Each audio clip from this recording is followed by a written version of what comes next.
Welcome back. The US is taking a new year, new me approach as we begin 2022. A host of new laws went into effect at the start of this month, and legal analyst Dr. Tracy A. Pearson joins me to discuss legislation that may change your quality of life. Dr. Tracy, thank you so much for joining me. Thank you for having me. It's great to be here. So, before we jump in, can you briefly tell our viewers a little bit about your background as a legal analyst and your platform? Absolutely. Thank you very much for that opportunity. I have been an attorney for almost 2 decades, and I became a legal analyst and an organizational cultural analyst as well after I earned a second doctorate in education. I have a show on ENSL TV called Deep Dive with Dr. Tracy, and it's also a podcast. And the work that I do, I appear on a number of shows. I appear on radio. Probably have been heard by your viewers on WRHU in Hempstead. So the work that I do is I try to help people understand complicated issues, complicated legal matters, and matters involving the workplace. So that is great because we definitely need your help understanding some of these new laws that came into place. So I'm so happy that you're here right now. One law that has changed for several states has been debated for years, and that's the cost of minimum wage. Amongst the several states to change their cost of minimum wage, Arizona sees the lowest rate at just $9.20, to California seeing the highest rate at $15. Why are we seeing these minimum wage increases now? You're seeing these increases now because of ballot measures and legislation that phased in minimum wage increases over time. Many of these states have phased in incremental increases so that it wouldn't impact their bottom line as severely when it came to businesses. Now, are these increases actually helpful amid rapid inflation? Yes and no. Look, everyone needs to make more money. More money is better than less money. Inflation is the progressive increase of prices of goods and services. And what it means is that your dollar goes less. It's less effective. What cost you $5 in the past may cost you $8 moving forward. And so everyone needs to make more money. The question is, can the increase in minimum wage keep pace with the rate of inflation? And that remains to be seen. Now, this isn't across the board. Federally, minimum wage will remain at $7.25, a rate that hasn't moved since it began in 2009. That's shockingly low despite what we're seeing with COVID. Because this is the law, is there anything that people can do to combat this? Well, the best thing that you can do is contact your representative or your senator and advocate for them to introduce legislation to change the minimum wage. Most states have a better infrastructure legally than the federal government does. Where the state has better protections, the federal government's minimum protections don't apply. Now, I really want to know, as I mentioned earlier, that Arizona saw the lowest rate of like $9 and California seeing 15. For those who don't know, can you explain why those numbers vary so much and why one state sees something much lower compared to another?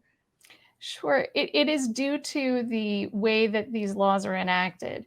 Arizona is unique in that they have a different infrastructure when it comes to minimum wage, and it responds to outside factors. Whereas California has a legislative rubric, legislative process that introduced the increase in minimum wage over time and those incremental increases, as I mentioned.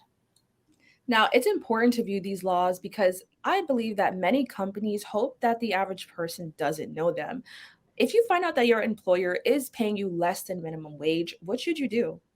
Well, I hope that isn't true, that employers are trying to scam employees. But If you happen to notice that you are being paid less, the first thing to do is to approach your employer in a calm, rational manner and to ask a question. It never hurts to ask a question and to hear what they have to say. Some industries, for example, the wait staff in the restaurant industry, are paid less per hour but are paid tips. And as long as, in most states, as long as those tips and the hourly wage, which is less than minimum wage, balances out to minimum wage, then the employer is paying you the correct amount of money. But the best approach is to approach your employer and to ask a question. If your employer is non-responsive or unwilling to budge to comply with the law, then the next best step is to either contact a local attorney who's licensed in your jurisdiction, who's an employment lawyer, to ask a question. Most of the time, those consults are free. Or to also file a complaint with your Department of Labor in your state. Now, I'm really happy that you mentioned that because I never thought of that with the like wait staff. So that was really interesting. But what about stipends that amount to less than minimum wage? Because I know there's some people who work for stipends. Can you raise concerns about that legally? When I was in graduate school, I worked for a stipend, so I completely understand that method of income. Unfortunately, minimum wage doesn't apply to stipends. So the best approach there and is for graduate students, as an example of that, to unionize and to negotiate with the employer for higher wages. All right. Well, thank you so much for that one. So, with everything that happened within the last 2 years, it's no surprise that there's another law banning hidden medical bills called the quote, No Surprise Act. That was put into effect earlier this month. And this is a federal ban that protects patients when they receive emergency care or scheduled treatment from doctors and hospitals. However, I'm sure some people may have unique situations where this actually doesn't apply.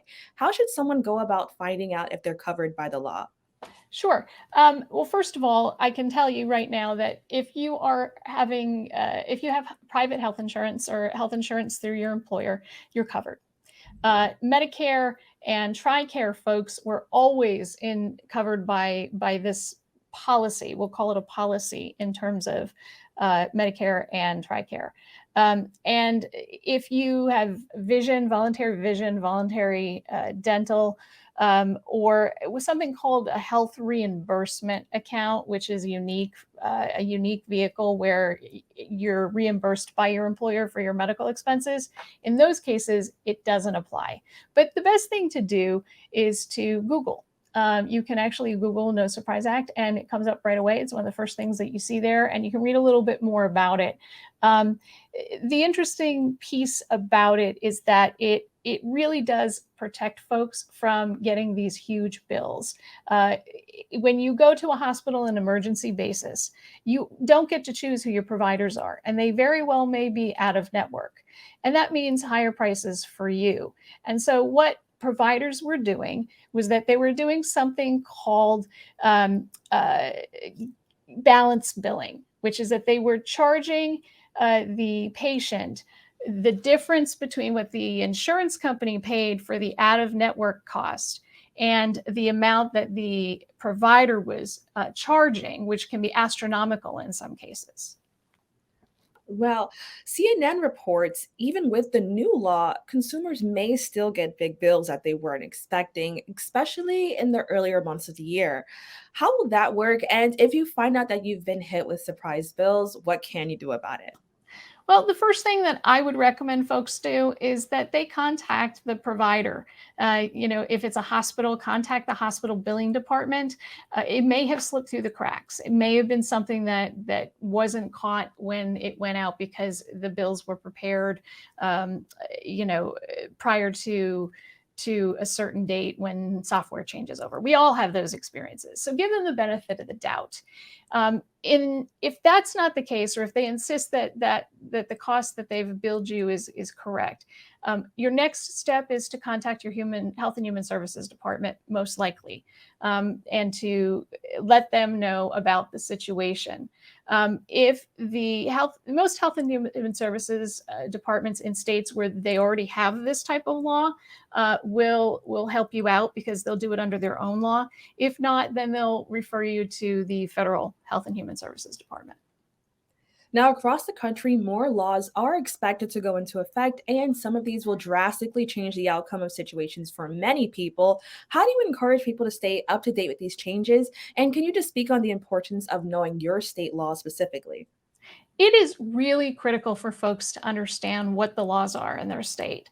Ignorance is not a defense, is a phrase that people may have heard. And the easiest way to learn about new state laws is to pay attention to your media, to pay attention to this show, to pay attention to your newspapers, who they do articles on a regular basis about these types of improvements in legislation. In some cases, not improvements, but most of the time they are improvements to people's experiences in living and in their economic situation. And also, you can pay attention to the internet and review it by Googling. There is a lot of information out there, so be really careful. It's really important to be media literate and to understand the sources that you're referring to. Dr. Tracy, thank you so much for joining me. I just want to say again that you do have a platform, and can you just let everybody know how they can stay up to date with you? Absolutely. Thank you very much. You can follow me on Instagram and at Twitter at Tracy Explains. You can check out my website, which is tracyexplains.com, and you can catch my show on Thursdays, 7 p.m. Pacific, 10 p.m. Eastern. It is on ENSL TV. We also stream live on Facebook, on Twitter, on Smoke and Bacon, and now on LinkedIn. And you can watch it on replay on Roku and catch it as a podcast anywhere you find your favorite podcasts. All right. Thank you so much. Thank you. We'll be right back with more Open BxRx Tuesday.